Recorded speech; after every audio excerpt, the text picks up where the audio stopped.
नमस्कार, मैं अर्चना गुप्ता आप सभी का न्यूज वन इंडिया में बहुत स्वागत करती हूं। पोस्टर वॉर, यूपी में डीएनए पर आर पार।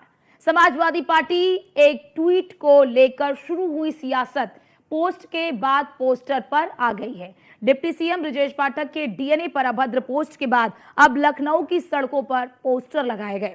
बीजेपी की तरफ से लगाए गए पोस्टर में अखिलेश यादव से माफी की मांग की गई है। इस रिपोर्ट को देखिए, फिर चर्चा करते हैं। यूपी में पोस्ट के बाद पोस्टर वॉर, सियासत के डीएनए पर आर पार। पोस्टर से सियासी पारा हाई, डीएनए पर क्यों छिड़ी लड़ाई। उत्तर प्रदेश में सियासत की सुई डीएनए के इर्द गिर्द घूमने लगी है। सोशल मीडिया पर शुरू हुई लड़ाई अब धरातल पर आ गई है, यानी कि ट्वीट खेलने के बाद पोस्टर वॉर शुरू हो गया। राजधानी लखनऊ में एक पोस्टर लगा है जिस पर लिखा हुआ है, अखिलेश यादव माफी मांगो, अभद्र टिप्पणी बंद करो, शर्म करो, शर्म करो। दरअसल विवाद की शुरुआत एक पोस्ट से हुई थी। समाजवादी पार्टी के एक्स हैंडल पर कथित तौर पर यूपी के डिप्टी सीएम ब्रजेश पाठक के खिलाफ अपमानजनक टिप्पणी की गई थी, जिसके बाद से बवाल मचा है। पहले डिप्टी सीएम ब्रजेश पाठक ने ट्वीट किया, फिर अखिलेश यादव ने ट्वीट किया और इस तरह ट्वीट चलता रहा। इसी बीच समाजवादी पार्टी की सोशल मीडिया सेल के खिलाफ कई एफआईआर भी दर्ज कराई गई। लखनऊ में जो पोस्टर लगे हैं उस पर लिखा है, अखिलेश यादव माफी मांगे, अभद्र टिप्पणी बंद करो, शर्म करो, शर्म करो। निश्चित रूप से सपा को अपने कार्यकर्ताओं पर, अपने सोशल मीडिया अकाउंट चलाने वाले लोगों पर इस पर विराम लगाना चाहिए, क्योंकि राजनीति में दुश्मनी नहीं हुआ करती।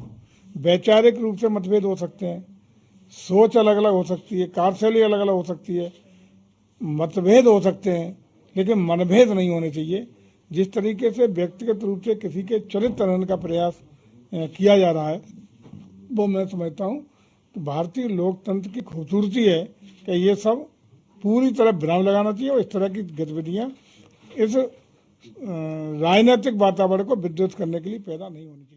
उत्तर प्रदेश में चल रहे पोस्ट वॉर अब पोस्टर वॉर में तब्दील होता हुआ नजर आ रहा है। Akhilesh Yadav versus deputy CM Brajesh Pathak के बीच में जो पोस्ट वॉर चल रहा था, अब वो कहीं ना कहीं पोस्टर वॉर में तब्दील हो गया है। पिछले 2 दिनों से लगातार उत्तर प्रदेश के विभिन्न चौराहों पे आपने इस पोस्टर्स को देखा होगा, जहां पे अखिलेश यादव से बीजेपी के तमाम नेताओं के द्वारा पोस्टर लगा के माफी मांगने का जिक्र किया गया है। वहीं आज एक नया पोस्टर वॉर छिड़ गया, जिसमें ब्रजेश पाठक जो कि डिप्टी सीएम है उत्तर प्रदेश के, उनको ब्राह्मण के रूप में किया गया है, क्योंकि ब्राह्मण के रूप में आते हैं, ब्राह्मण बैकग्राउंड से आते हैं, तो कहीं ना कहीं अब जो क्षेत्र के साथ साथ जो जातीय समीकरण होता था उसमें भी साधने की कोशिश की जा रही है और अखिलेश यादव को घेरने की कोशिश की जा रही है। आज एक नया पोस्टर लगा जिसमें ब्राह्मण के रूप में ब्रजेश पाठक से माफी मांगने की बात की गई है और अखिलेश यादव से कहा गया है कि आप पीडीए को साथ लेके चल रहे हैं, पर ब्राह्मणों की अनदेखी नहीं चलेगी, ब्राह्मणों को अपमान नहीं सहेगा। इसको लेकर भारतीय जनता पार्टी की युवा मोर्चा के द्वारा एक नया पोस्टर लगाया गया है। तो देखा जा रहा है कि जो पोस्ट वॉर लगातार इस समय उत्तर प्रदेश की सुर्खियों में था,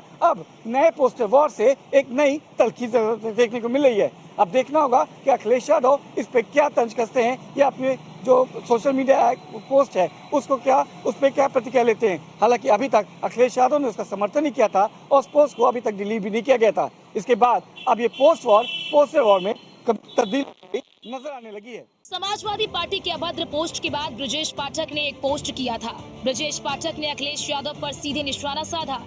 यूपी के डिप्टी सीएम ब्रजेश पाठक ने एक्स पर लिखा, अखिलेश यादव जी, आप डीएनए के सवाल पर बहुत भड़के हुए हैं। मैंने कह क्या दिया कि सपा के डीएनए में खराबी है। आप आपे से उसी तरह बाहर हो गए जैसे 10 साल पहले यूपी की सत्ता से बाहर हो गए थे। आपकी पार्टी की राजनीति जातिवाद और तुष्टीकरण पर टिकी रही है। मुस्लिम तुष्टीकरण आपकी राजनीति की दाल रोटी है। आपने सिग्नेचर से आतंकियों से जुड़े 14 केस एक साथ वापस लिए। किस किस को गालियां देते फिरेंगे आप? अपना चेहरा साफ कीजिए, आईने से मत झगड़िए। जवाब में अखिलेश यादव ने एक्स पर लंबा चौड़ा पोस्ट कर न सिर्फ ब्रजेश पाठक को नसीहत दी, बल्कि उनसे आत्ममंथन करने का आग्रह भी किया। अखिलेश यादव ने पोस्ट कर लिखा, हम अपने लोगों को समझाएंगे, लेकिन आप भी अपनी भाषा पर संयम रखें। राजनीति करते करते ना अपनी नैतिकता भूलिए और ना ही धर्म जैसी संवेदनशील भावनाओं को जाने अनजाने में ठेस पहुंचाइए। आप एकांत में बैठिए, सोचिए तो पाएंगे कि आपके विचारों में पहले कभी भी ऐसा विचलन ना था, ना ही आपकी राजनीतिक आकांक्षाएं ऐसी थी। कि आप व्यक्तिगत स्तर पर आदर्श को भूल जाएं और अपना शाब्दिक संतुलन खो बैठे। इसके बाद ब्रजेश पाठक ने एक और पोस्ट करके लिखा कि सपा के लोगों को लोहिया और जेपी को पढ़ना चाहिए। वहीं योगी ने बिना नाम लिए अखिलेश यादव को नसीहत दी। एक पोस्ट कर लिखा, सपा से अच्छे व्यवहार की उम्मीद करना बेकार है, लेकिन सभ्य समाज उनके अभद्र और अश्लील बयानों को बर्दाश्त नहीं कर सकता। सपा के शीर्ष नेतृत्व को अपने सोशल मीडिया हैंडल की समीक्षा करनी चाहिए। अखिलेश यादव ने भी बिना नाम लिए सीएम योगी आदित्यनाथ पर पलटवार किया। एक पोस्ट कर अखिलेश यादव ने लिखा, वो ही प्रवचन होता है असरदार, खुद से होती है जिसकी शुरुआत साधुवाद। ट्विटर वॉर के बाद पोस्टर वॉर ने यूपी की सियासत को गर्म कर दिया है। अब सवाल ये है कि डीएनए पर पोस्ट से शुरू हुई ये लड़ाई आखिर कहां जाकर थमेगी। Bureau report, news 1 India.